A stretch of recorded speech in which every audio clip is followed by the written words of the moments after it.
what would be the absolute number one best thing to get rid of your cellulite on your thighs and your buttocks? That's what we're going to talk about today. And it just so happens to be a very specific type of exercise. What's really unique about cellulite is it only really occurs 4 inches above your knee in your thighs and your buttocks.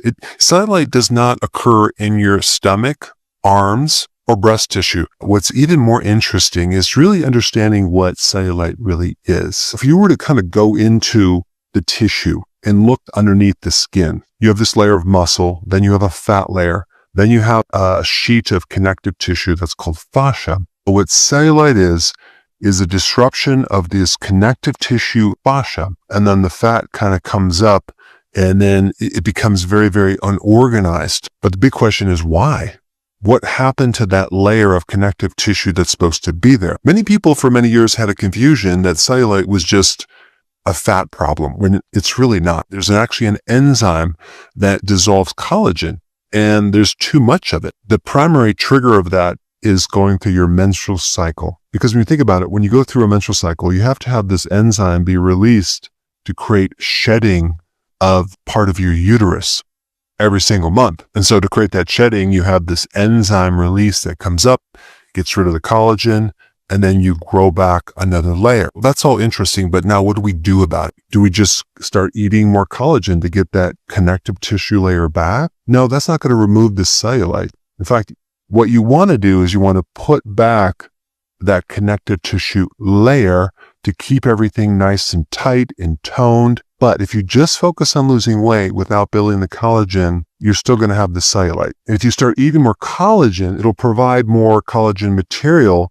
to build that connective tissue layer, but that won't be enough to correct it. Another question is, how can we inhibit that enzyme that's dissolving that layer of connective tissue? You can get something called green coffee bean oil, and a lot of times it'll come with retinol, which is vitamin A, and sometimes some collagen.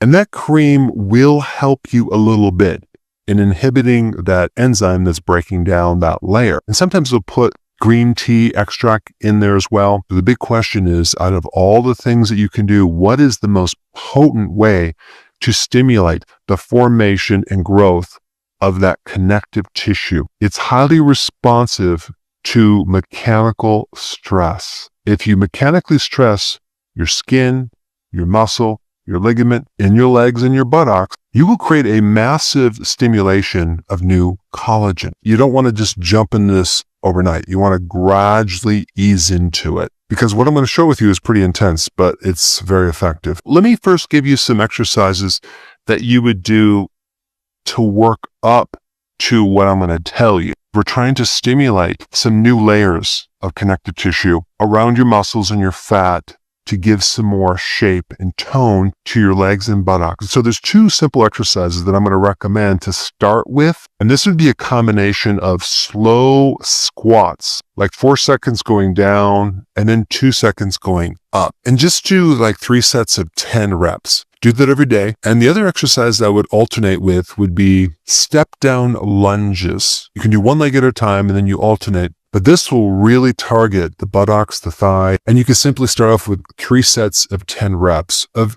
each of those exercises going back. And I would just do these twice a week. Of course, if you do them once and you're really, really sore, you might have to wait, 3 or 4 or 5 days to sometimes up to a week before you heal. I don't want you to do these on top of soreness. We want to let the recovery occur because we're building collagen, and you might not have anything left. And in that case, you're going to do it as very gradual and work into it over a period of weeks or even months. There's a lot of other things you can do depending on your fitness. You can do plyometrics where you're jumping on a box. You can jump rope, which stimulates the cells that make collagen. But there's one exercise that's the ultimate of all these exercises. This goes right to the core of your cells. Not to mention, is probably one of the most powerful things to burn the superficial fat. It's called subcutaneous, just underneath the skin. What is this exercise? You find a hill that's not too even, and you would start walking up the hill for a while, and then you're going to eventually sprint up the hill.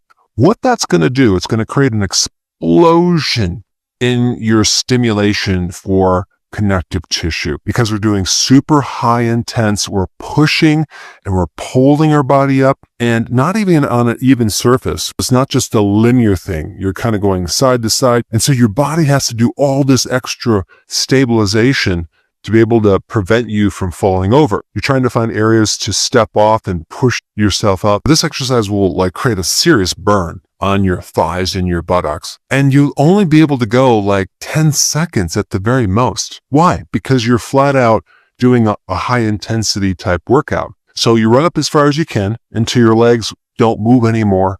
And then you stop and you rest. And of course, yes, your lungs are going to be burning, but you might want to rest for 3, 4, 5 minutes, okay, before you do the next 10 seconds. And you just do that 3 times. And you come down the hill, which adds a whole other dynamics of stability, stimulating the opposite muscles, which is also extremely helpful. In reality, what's wild about this is you're really only working out for 30 seconds, maybe once or twice a week. For most people, they could really only go 10 seconds at a time because they're going uphill. But for some people, they might be able to go 15 to 20 seconds, but that's pretty much going to be the limit. You want to go in your pace and maybe not do the high intensity right off the bat because it's a little dangerous. You might fall, so you have to be careful. But I'm just telling you the best exercise to do. Not that you can even do it because you might have really weak knees or you might have to really work up to this. But if you could do it, you would stimulate the most intensity of all these exercises. Because remember, it's the mechanical stress that's the most potent stimulator of the regrowth of this collagen. You got to really think of this as a long-term exercise program because you want to do this slowly and then give your body a chance to regrow these connective tissue. It could take 6 months to a year or more. But out of all the exercises, this one is the best for cellulite in your buttocks and your thigh muscle. Just so you know, I'm already doing this exercise on a regular basis. I'm not doing it for cellulite, but I'm doing it for overall fitness level. Thanks for watching. I will see you in the next video.